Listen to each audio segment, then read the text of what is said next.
This is Sam Vaughn for Sam Sports Report. Mizzou plays Oklahoma tonight. Mizzou is currently a 5 seed in the NCAA tournament, according to bracketology ESPN. Mizzou is 16th overall in the ESPN polls. Oklahoma will be motivated as they're the first four out. Oklahoma got blown out at Missouri Arena this year. They've been different at home than on the road, though. They look like the Harlem Globetrotters at home. This one is at Oklahoma. Tip is at 7. Players to watch out for: Tamar Bates, Cable Grill, Mark Mitchell is physically game, and Jalen Moore for Oklahoma. Tip is again at 7. We won't go over the Kansas State Cincinnati game very much. They may be betting for an NIT spot. Kansas State. Tip is at 6. Oklahoma. Chiefs also cut Joe Thuney. Reasons of B. And I kind of had this under my mind underrated, but it didn't seem like it was going to happen. Number 1, they chose Trey Smith, and Smith is younger. That could be why they chose him over Thuney. This gets them below the cap, and they're going to have other players to extension out and maybe get a left tackle. I kind of thought after the Super Bowl you would choose a younger player. Perhaps, I love me some younger players and versatility. Maybe too much. I don't know. They also are hoping a guard Kingsley Satamiio Wanye Morris. And to this, A10 talks about the Chiefs needing a left tackle. Yes, adding one would be a good idea. That's what A10 talked about today. Expect more moving up contracts and more moving them back for other players. That's Chiefs news. The Seahawks released Tyler Lockett and a bunch of other players. Seahawks are looking for traded partners for DJ Metcalf. Seahawks released Tyler Lockett. They released many other players being busy. The Raiders pay Max Crosby $106.5 million, making him the highest paid non-played quarterback. Jamar Chase, who's supposed to reset that market and be the highest paid player, to a 3-year, $57 million contract. Niners re-signed Deebo Samuels to a 5th-round pick. Eagles are releasing Darius Slay. Bengals apply franchise second tag on T. Higgins for the 2nd year in a row. Jamar Chase is supposed to be coming up contract and renewing his in a lot of money. They will put them up front, so the back front will make them more expensive in the upcoming years, and the Bengals might be in a cap bind, but for this year they should be pretty good. Eagles signed running back Saquon Barkley to a 2-year, $41.2 million.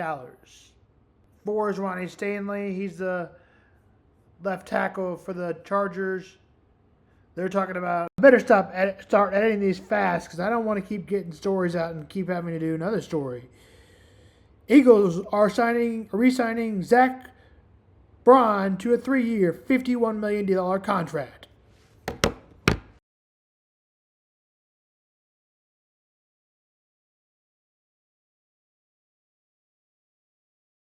Odigizua, is he going to sign? He signed a long-term deal with the Cowboys for 4 years, $80 million. Watch this video for more on ADD and schizophrenia. Now here's Monday's link. Jake and Sam. This is Sam Vaughn for Sam's Sports Report and Sam's Mental Health Day. Your thoughts on ADD and if you've ever had any real struggle with it? When I was medicated, I think I did struggle with that a lot. I've been told that I might have ADHD. I don't know if the person that told me that he's the, like, it was just a normal person. It wasn't a doctor or anything. I've been told that at high school too, that I might have ADHD. But I don't I don't know enough about it to say if I have it or not, and I don't think I do, but I'm not sure. If let me just say, if you did, because I do, the doctor may or may not say take a prescription because if you have schizoaffective disorder, I think I've told you this many times. If you have schizoaffective disorder, much like an energy drink, it is a stimulant. So it will get your heart beating faster. And there's ones that are less stimulants, and there's one that are more stimulants. However, at least for my case, and I was on medication throughout school on the Ritalin, whatever you want to say. I was on that. It just bumped up my anxiety. Now, probably at that time I didn't have schizoaffective, but it just bumped up my anxiety too much to where I just couldn't take it. So, I don't know. Let's touch up on some other topics. This morning, doctors are issuing a new warning to patients who are prescribed stimulant drugs like Adderall and Vyvanse. This comes from a new study published in the American Journal of Psychiatry. It found that taking high doses of these drugs, which contain amphetamine, could put people at a much higher risk of developing psychosis or mania. In fact, one estimate shows that nearly a third of patients are prescribed dosages that may increase their risk of developing these psychotic symptoms. NBC News medical fellow Dr. Akshay Syal joins us now to explain what this study found. Dr. Syal, good to have you with us. So walk us through which drugs were tested in this study and just how much of a risk doctors found they could pose to patients.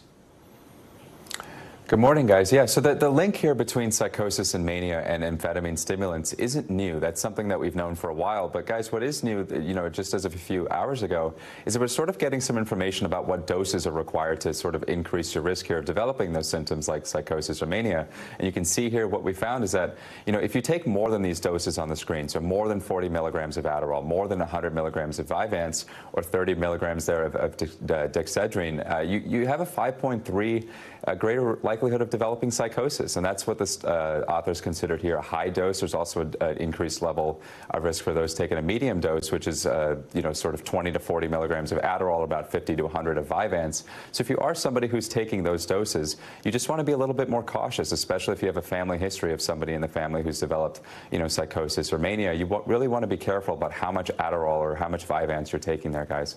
What is it about amphetamines that increases the risk for these severe mental health disorders? And is there anybody in particular who's more at risk? So we're still learning that, Savannah, but our sort of best guess here is that it's, the neurotransmitter dopamine is what's involved. And so for those who don't know, dopamine is, it's the chemical we often associate with our reward center or pleasure center. It's involved in mood and attention and movement. But guys, in psychosis, we actually think dopamine is implicated because it's found in high levels.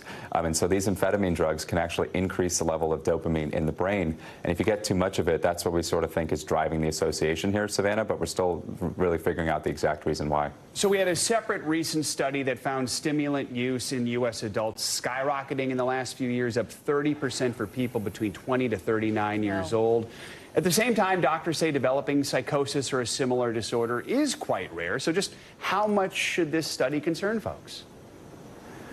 Yeah, it's a good point, Joe. And so the overall risk is rare. It's about less than 1 in 1,000. But for those who are taking these drugs, and we're all in that age group. I'm sure we all here know people who are taking that, especially with, the COVID pandemic and telehealth and people sort of getting easier access. But guys, I think what people should really know is that if you do have a family history, if you do have, people in the family who've developed schizophrenia or bipolar disorder or psychosis, you really, really want to be careful about taking those higher medium doses. Because guys, I think a lot of people don't sort of get a lot of benefit if you start taking more and more stimulants. It's not really clear if it's doing much benefit for you, but it is increasing your risk. So it's really all about finding that balance and making sure you get the benefit from the drugs without avoiding some of that risk, guys. For someone who's prescribed this, they're hearing this right now, they're thinking, oh, is my dosage too high? What could this mean? What should you do if you take one of these and you're concerned about your dosage? Yeah, so it's I would say make sure you actually have a diagnosis or a reason for taking this. I think a lot of us know people who've gotten a hold of these drugs through non-prescription means, and so making sure you actually have an indication or a reason to be on it. And then Savannah, I would just get I would tell people to get in with their doctor and making sure that that dose is sort of at that balance we just talked about, where it's making sure that you're getting the benefit with minimizing the risks and the side effects, and it's going to require some tinkering, playing with the doses a little bit, maybe trying Adderall, maybe trying Vyvanse, sort of figuring out which one's best for you. But as long as you're not taking that high dose for too long, you should be okay, guys. Again, the risk is very rare here. All right, Dr. Akshay Sayal, good to have you with us. Thank you so much. Thanks for watching. Stay updated about breaking news and top stories on the NBC News app or follow us on social media.